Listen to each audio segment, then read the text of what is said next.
soaring through the skies, delivering Astra Militarum infantry to key positions on the battlefield, and then falling back and making strafing runs on the enemy line.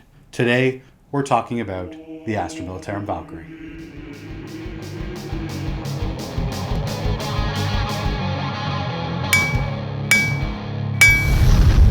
Anvil of War! Let's talk tactics! Hey guys, and welcome back to the channel. Hope you guys are enjoying our content, and if you are, please click the subscribe button. It helps to support the channel and keeps us doing what we've been doing. So without further ado, let's get into the tactics on the Valkyrie. First of all, let's get into the statistics on this beast. So movement 20 inches to 45 inches, weapon skill 6+, ballistic skill 4+. It's got a strength of 7, toughness 7, 14 wounds, 3 attacks, a leadership of 7, and a 3+ save.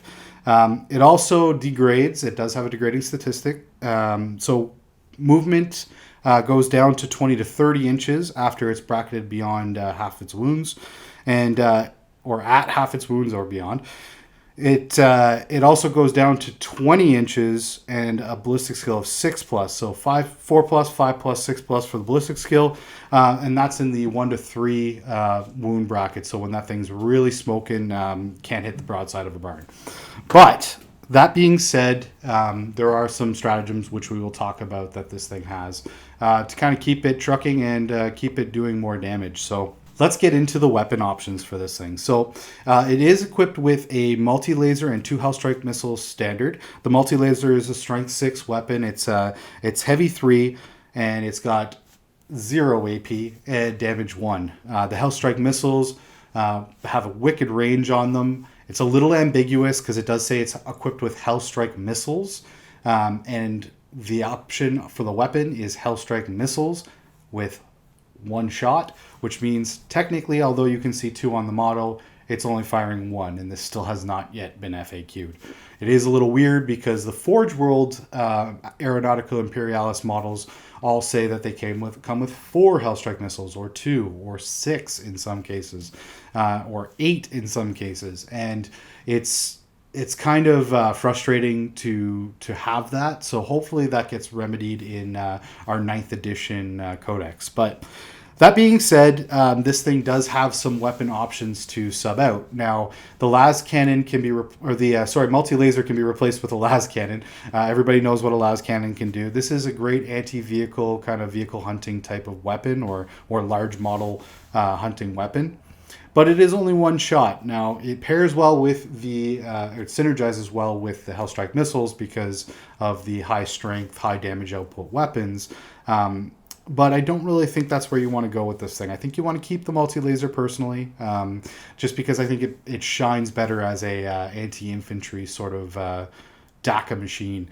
Now, it can take what are known as multiple rocket pods instead of the Hellstrike missiles. The multiple rocket pods, what they do, they're D6 shots apiece. They're actually an assault D6 weapon, which is kind of interesting, especially since you can move this thing like a beast across the tabletop. With smaller tables in 9th edition, it's not necessarily as big of a deal, but still kind of cool. It's D6 shots, strength 5, AP -1, damage 1 weapon.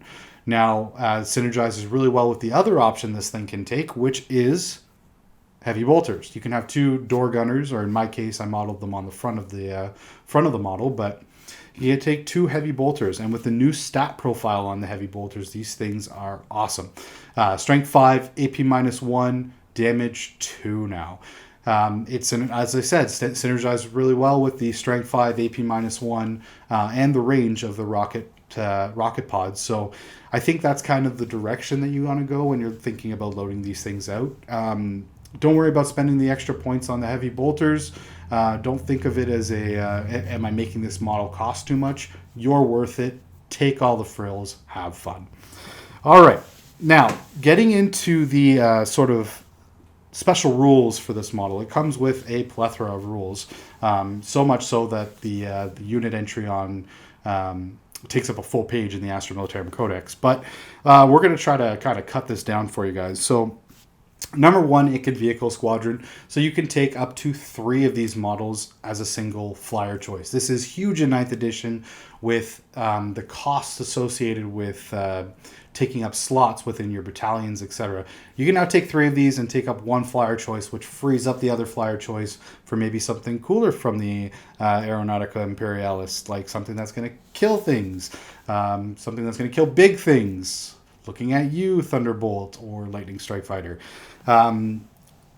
Great use of that 1 slot, taking 3 of these things if you're trying to do a drop force type army, which is what I'm kind of working on at this time. So Grassroot Insertion is another rule it has. Now, Grassroot Insertion essentially means that this model can move its full movement and drop troops at any point in time during its movement. It can drop its transport. Now, it does have a transport capacity of 12, so that means you're going to be able to get a lot of stuff in a lot of places if you really want. You want to take small squads and fill this thing up. Gives you a lot of tactical flexibility. There is a caveat on it. If it moves 20 inches or more, you are rolling a dice for each model in the Valkyrie, and for every roll of 1, you're removing a model. You get to pick which model, so don't worry about your characters, as long as you have stuff to absorb the wounds that you do take.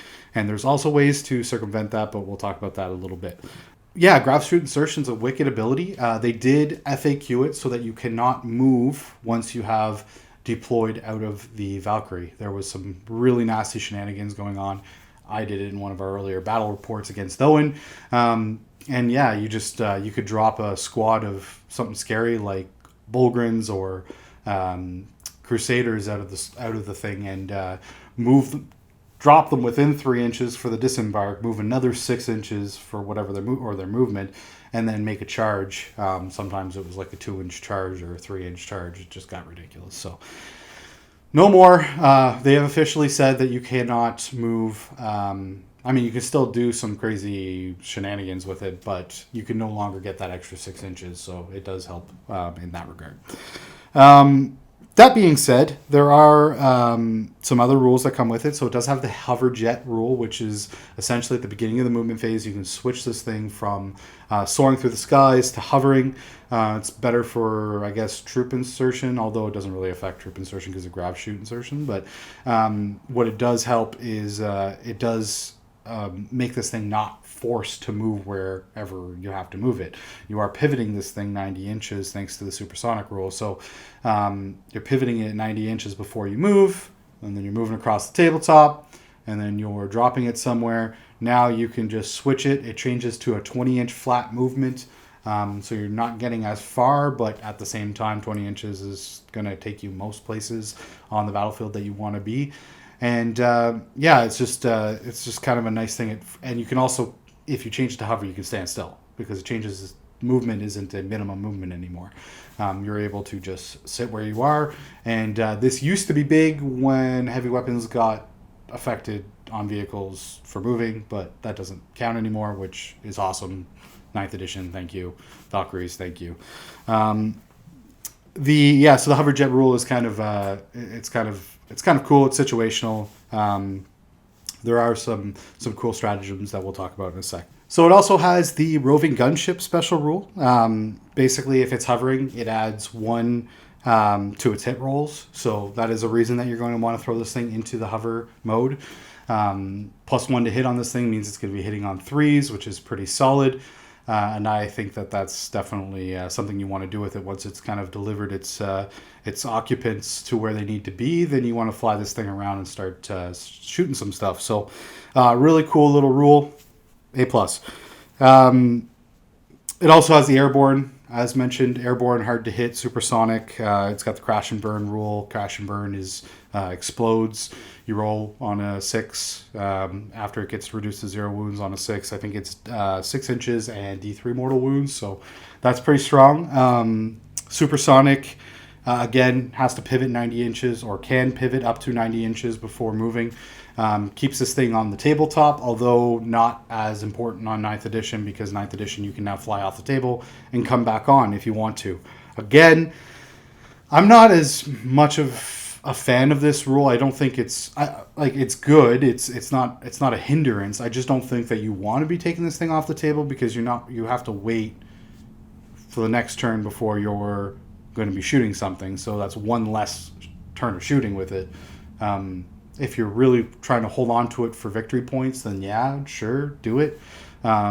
If you want to fly on the table and maybe get in a position behind a enemy that's kind of hunkered down on an objective or something that you maybe didn't have line of sight on, then it could be good. So there's some tactical flexibility that comes with that new rule. And I think it is good. I just don't think... I don't know if the trade-off of losing a turn of shooting with this thing, it's situational. So, yeah, I digress. So that's pretty much it for the thing's special rules. It has, a plethora of them, but now let's get into some stratagems and synergies. Before I move on, I should mention that this thing does have the Aeronautica Imperialis keyword, which is going to affect it in certain ways. It also affects it in your list building. It does not stop you from gaining your regimental doctrines.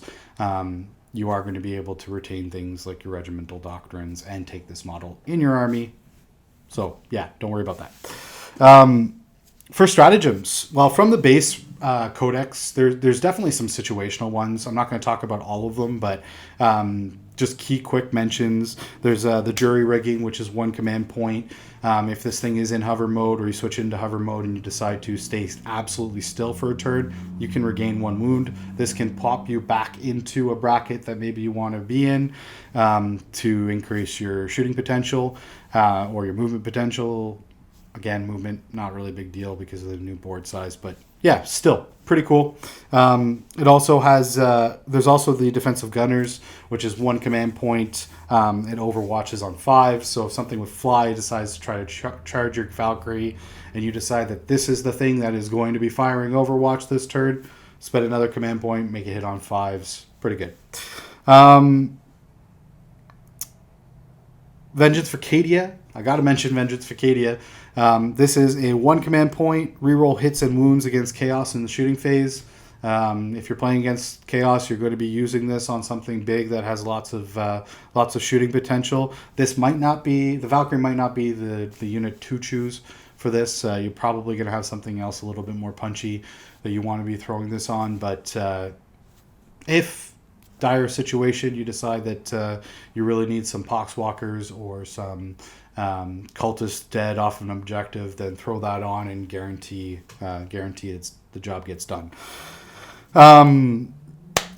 Now we're moving on to the Psychic Awakening stratagems. Now the Psychic Awakening stratagems are awesome. They really helped, and they were really geared towards helping Aeronautica Imperialis armies, and then sort of the drop infantry type armies that comes with the Tempestus Scions. So yeah, let's get into a few of those. So my big shout outs are going to be to Relentless. That's from the Astra Militarum side of Psychic Awakening. It's 1 command point on a vehicle. It can't be Titanic. And basically you're using your top bracket. So again, if you're down to this thing's smoking, it's down to its last bracket and you want it firing on all cylinders, pop 1 command point and yeah, shoot away. The precision drop special rule is really cool. It's from the Tempestus Scions, Militarum Tempestus detachments. You have to have a Militarum Tempestus detachment in order to use these stratagems. So don't forget that. Other guard players, as much as I'm sure you'd love to use these stratagems, you better have some a Scion detachment in your army to do it. Precision drop, 1 command point. So you choose a flyer, that's the Aeronautica Imperialis keyword. It also has to have the precision drop ability, and the unit that's coming out of it has to have the aerial drop ability, which is only pretty much Scions. So yeah, you're pretty much limited to a few items, few models from the Forge World line and the Valkyrie. So Valkyrie is obviously what this was mostly intended for. What is it going to do? It's going to allow you to drop 5 inches away from the enemy instead of 9. So when you take your models out of the Valkyrie, you have to be 9 inches away. Now you only have to be 5, which is wicked for Meltas. I'm looking at Tempestus Scion command squads that have all Meltas. You can now drop within 6 inches away, get that double damage or the bonus to your damage, the newly increased damage to your melta weapons for being within half range, and that's pretty cool. You're also going to be able to not have to roll if the thing moves over 20 inches and you're dropping out of it, so you don't have to roll to see if models die.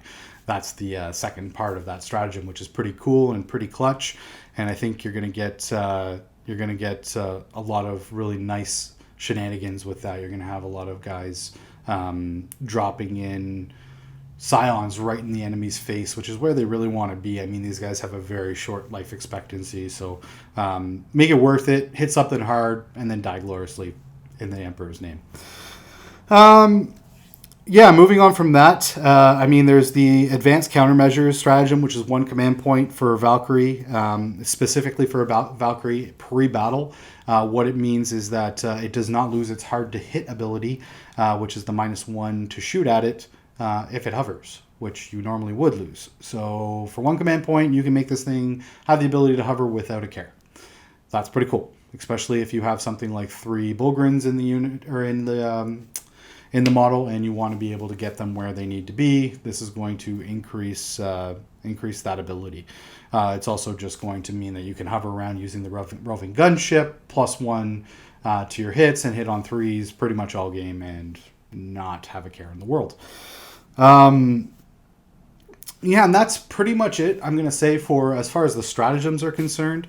There is a single complementing character I'm going to quickly mention, and that is the most obvious one from the Astra Militarum Codex, and that's the Officer of the Fleet. Now, the Officer of the Fleet is pretty much designed to be compatible with Aeronautica Imperialis models. It is there to support them and make them better. So, first 2 things that he does, there's the Strafing Coordinates, which is picking a non-flying enemy, and you get the within 18 inches, and you get to reroll 1s against that model. So pretty cool. If you pick out a model, you say, I want that dead, I want all my Aeronautica Imperialis stuff to kill that model. It's 18 inches away, you say, that guy, kill it, and your guys kill it. That's pretty cool. It also has the ability to do some mortal wounds. That's pretty cool too, but yeah, the real reason you're taking this is to synergize with your planes. So there's also the stratagem that's associated to the Officer of the Fleet that came in Psychic Awakening, which is the Tactical Air Control. It's 1 command point, and it works with his Air Raid, which is the mortal wound dishing out ability, and it works with the Strafing Coordinates. What it does is it's you get the ability to measure the distance, that 18-inch distance, from any model in your army that has a Voxcaster. Any Tempestus Scion model in your army that has a Voxcaster is now going to be able to call in those Strafing Coordinates and give them the reroll 1s. So it really increases the flexibility of using this ability and having more board control and being able to use this ability all over the table. Really, really good, especially when you pair it with things like the Thunderbolt Fighter, or if you pair it with the Lightning Strike Fighter, something that's going to be able to take out big stuff. But it also helps the Valkyrie, and it's going to help you buff its anti-infantry DACA to disgusting levels. So that's pretty much it as far as stratagems are concerned for this model. Now, just quick little kind of personal tips and tricks for using it on the tabletop. First of all, what I like to throw in the thing, as mentioned before, I mean, Scions is the greatest way to go. Just super thematic and cool. Throwing in 2 Tempestor command squads, or Tempestus command squads, with either 4 plasma or 4 melta guns inside this thing is really fun. You're getting, if you're going to have to take 2 Tempestor primes to be able to do that, but at the same time, you're going to be able to drop these guys wherever the hell you want to with that stratagem, and just punch a hole in the enemy, and then have the Valkyrie mop up some lighter infantry or something like that. So you could also just drown the enemy in DACA with 2 damage heavy bolters now. I mean, 6 shots per model. Plus you've got your rocket pods, plus you got the multi-laser. You can see where this thing can start to really threaten your enemy's line infantry. Even threatening things like small Primera squads, it really starts to get really fun. 3 Bullgrins is a good idea. I mean, the thing only has a transfer capacity of 12, so if you want any characters to accompany them, you're kind of limited to only 3 models. You can take 4 max in a Valkyrie. It's kind of something worth contemplating as a little suicide, make your enemy worry squad, that little distraction kind of effects, as we call it. Another thing that you could contemplate is throwing in a full complement of Crusaders. Crusaders have the ability to stay on the table a little bit longer, but with the changes to Storm Shields, they're kind of they've lost a lot of their scariness. You're going to be able to get them with like a Primera Psyker up to a 3+ invulnerable instead of a 2+ now, which, I mean, 2+ was a little ridiculous. 3+ is still pretty solid. That's what they had before. But yeah, there's all kinds of little kind of combinations, and I'd really love to hear what you guys think as far as what your favorite things to throw in a Valkyrie are. If you guys have some rules that you think I missed, if you guys think that there's some different combinations or stratagems that should have been mentioned, please comment below. Let us know. Share with the community, and let's share our wealth of knowledge with each other, because that's how we become better players. So hope you guys enjoyed watching. Thank you so much, and stay tuned for some more Astra Militarum content. Sponsored by...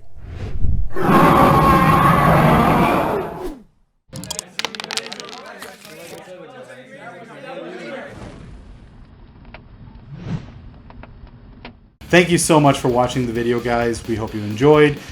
Please check out some more of our videos, or click the subscribe button, and see you next time. Soaring through the skies, delivering. Hey guys, and thank you very much for watching. No, why did I say hey guys? I've already said hello at the beginning of the video.